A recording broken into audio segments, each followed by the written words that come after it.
Nope.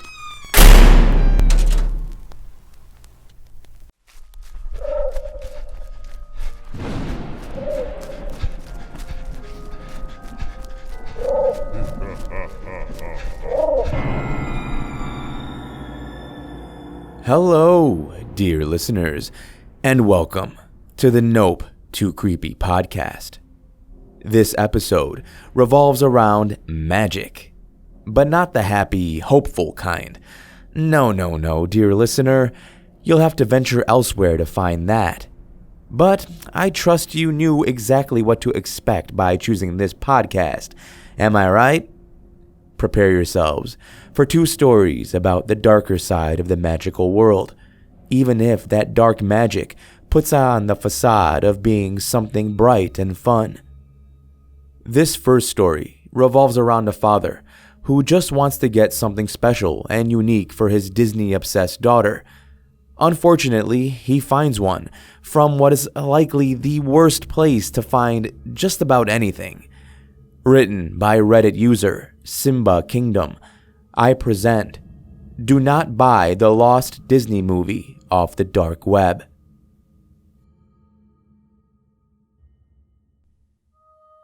My daughter is obsessed with Disney. In fact, she doesn't want to be called by her real name anymore. She insists on being named after Elsa, Queen of Ice. She has all the merchandise and all the movies on DVD. Every time Disney releases a new movie in the cinema, she insists that she has to see it. Frozen, Moana, Mulan. She knows it by heart and will spoil it if you ask her to. Last Christmas, I was at a loss on what to give her.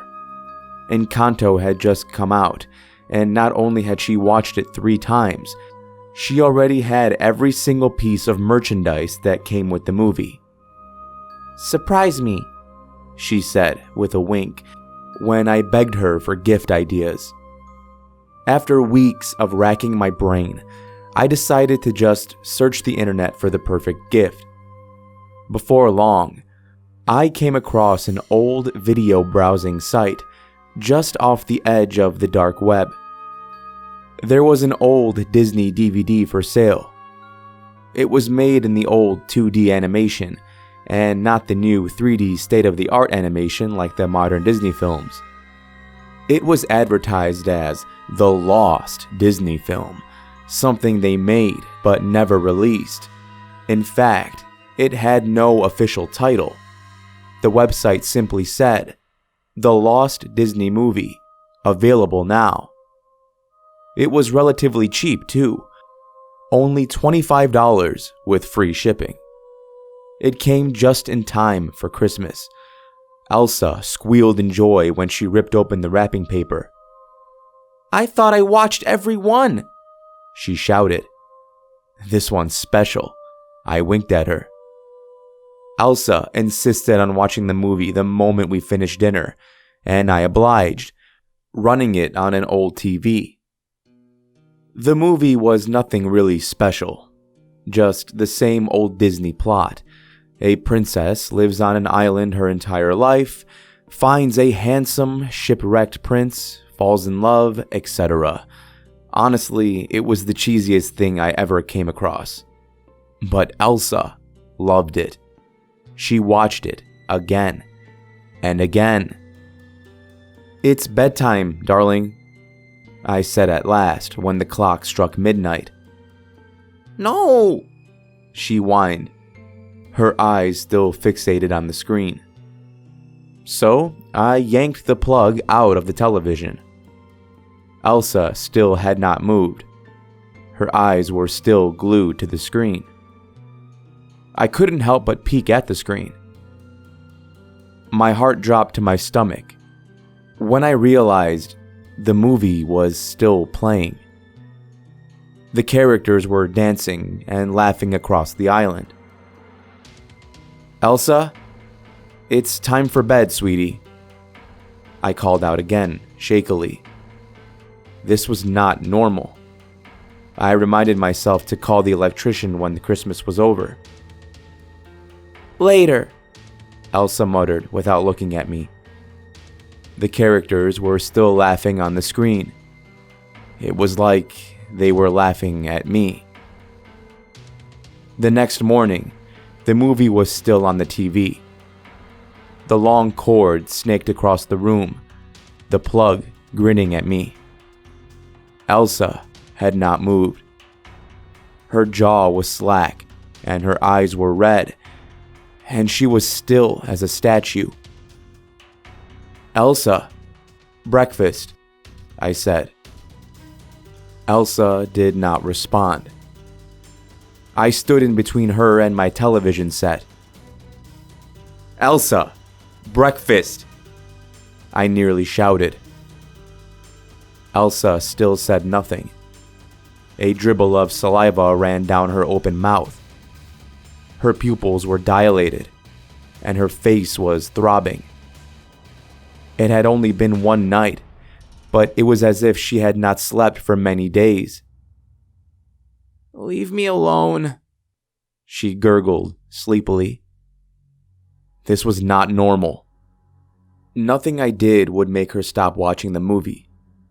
Dragging her away was impossible. It was like she was glued to the spot. I'm not joking. No matter how hard I tried to pull her away, I couldn't even move her an inch. And that's not even the craziest part. I tried throwing a blanket over her. I figured that way at least she wouldn't be directly watching the screen. The blanket caught fire and crumbled to ashes on the floor with a hiss. Finally, and desperately, I tried to smash the TV. But when I did, my hammer simply bounced off the glass. I swung the hammer again, but this time, the hammer crumbled into smithereens at my feet. The cartoon continued to play, every word a taunting reminder of my attempts. In the end, I gave up. Nothing worked. I kept a wary eye on her as the days slipped by. Then she started changing. Her face grew as white as bone. Her skin grew translucent until I could see inside of her. Her eyes were pale and bloodshot. Her jaw too slack.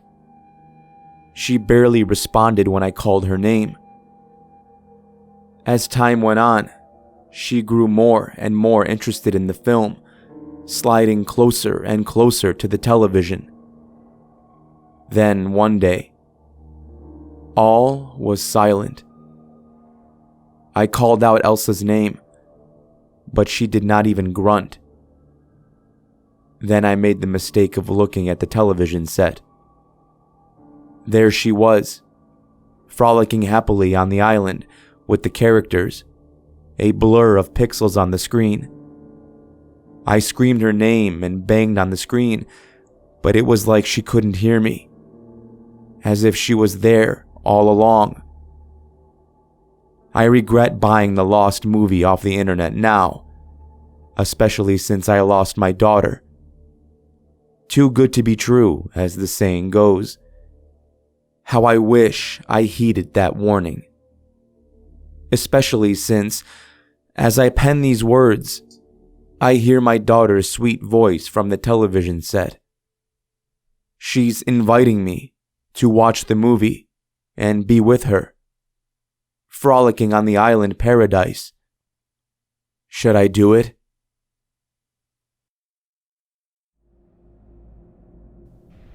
Last week was St. Patrick's Day, the annual celebration of everything Irish.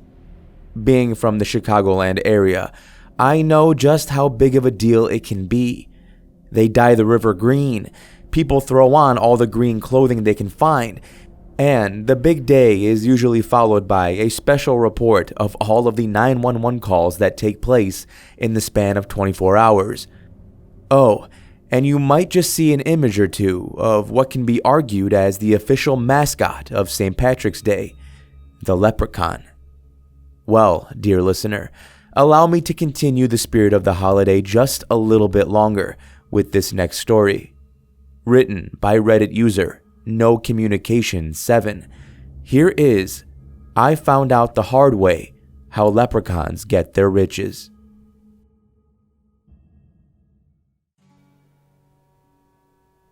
It's been a while since I've taken the country roads at night. There's something about them that I don't like.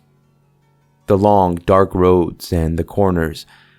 Even when you're in the leather seat of a vintage luxury car, treating those corners as if they were nothing, the headlights can only let you see so much.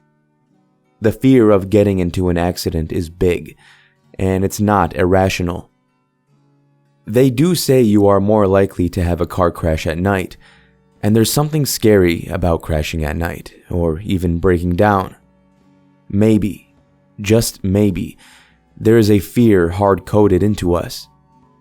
A fear of highwaymen, from the time they were oh so common in the dark and dangerous highways, and not to mention the primal fear of the unknown, living, paranormal, or dead. As you probably already know, leprechauns are the green-suited creatures from Irish folklore. They go along with the whole thing about pots of gold and rainbows. None of this was on my mind as I left Dublin, heading west, but I knew that as the sun was setting, that I would end up driving in the dark. I told myself, well, it's safer than the city at night, as the sun finally touched the horizon. But deep down, I had the fear of everything and anything that could possibly happen. But there was nothing that could stop me, as my Mark II Jaguar purred itself down the road. I had been driving for just over 2 hours, and it wasn't long until I reached a flow state, and eventually highway meditation. The drive never to be remembered again, or so I thought. I had been driving for at least a few hours, watching the road ahead and making adjustments as needed. Hypnotized by the rumbling engine, and nothing but darkness to the sides and behind, I occasionally saw shapes moving in the darkness, off in the distance, even formations of lights flying around. But that was just all in my head. I knew it. I don't remember much of the drive after that, but I remember the feeling of my heart dropping, like the bending feeling of the floor in an old house when you drop something on it. Ahead of me, on the road, was a short, human-like figure in a hat. I slammed the brakes and yanked the steering wheel in an attempt to swerve around the humanoid. This caused the rear tires to lose grip, sending the car into a 180. When the spinning stopped, I found myself next to a gate. Beyond it was a field that I couldn't see much of. I looked up the road and saw the figure approaching me. And then, to the right of me, in the field, many pairs of eyes. It was the feeling of being watched multiplied by 1,000,000. To make things worse, I noticed that the engine had died. No matter how hard I tried to get it started, it didn't. I went to push the starter button again, but I felt a bump on the car. I looked up, away from the leather-clad control panel in the middle of the dashboard, to see hundreds of green creatures around the car. It took me a few seconds to register what I was seeing. Leprechauns. I fumbled with the key switch and button as they tried to open the doors. When that didn't work, they tried to smash the windows by banging on and rocking the car. It's almost as if they wanted something. One managed to crack the windshield. Another broke the chrome cat leaper off the bonnet. I thought that's what they wanted, but I was cut off mid-thought, as it was sent through the driver's side window, taking it out. I ripped the seatbelt off as I saw green sleeves fumbling around for the lock. I tried to jump into the back seat, but it was too late. One of them had pulled the car door open, and another was pulling me out by the legs. I tried grabbing the steering wheel, but it flew past me in an instant. The field must have been on a grade, as I was 20 to 25 feet away from the car when I got myself together. The sporran on my kilt, which is a small traditional pouch, had disappeared, nowhere to be found. Then, I heard a familiar noise that was getting closer. I quickly realized it was my Jag. Jesus, they know how to drive. I was blinded by the flash of the headlights as I jumped out of the way. They were coming for me, trying to abduct me with my own car. I tried to run as I saw the rear door open. I was thrown inside and heard the engine roar again, this time with the fearsome sound I hadn't heard before, that of a Jaguar inline 6 being strained to within an inch of its life. As the outside world started flying past, I was offered a choice. Car are good, no take good today or night. I have to admit, Irish is a language I have never really understood. It's so complicated, and written words are never pronounced how they seem. But in my little knowledge of the language, I knew they wanted something, yet I couldn't reply. Cure lezen dat Sarbades. I was detained by them and robbed.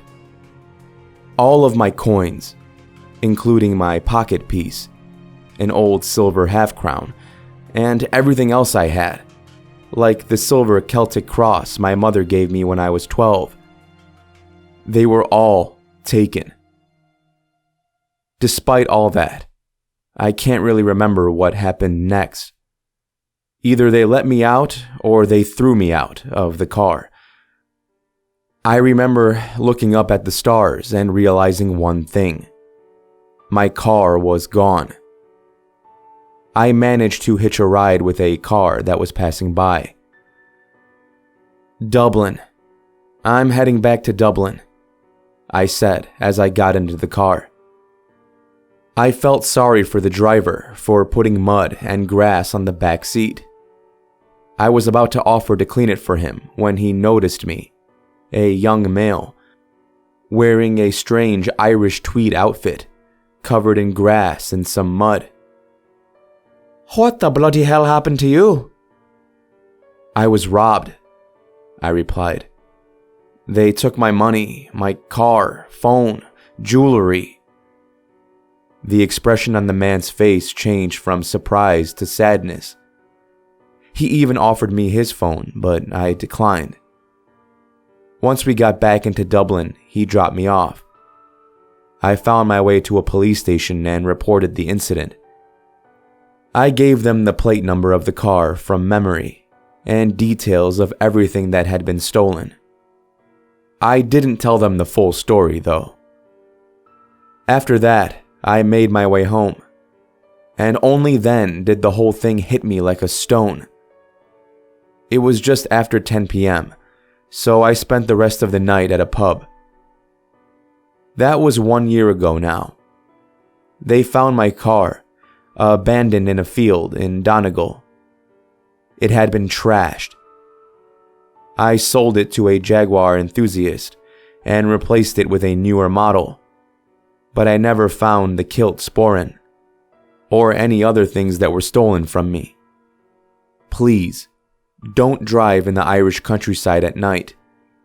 And if you ever find a pot of money and gold, don't take from it. The riches you'll find do not belong to you, nor do they belong to the leprechauns.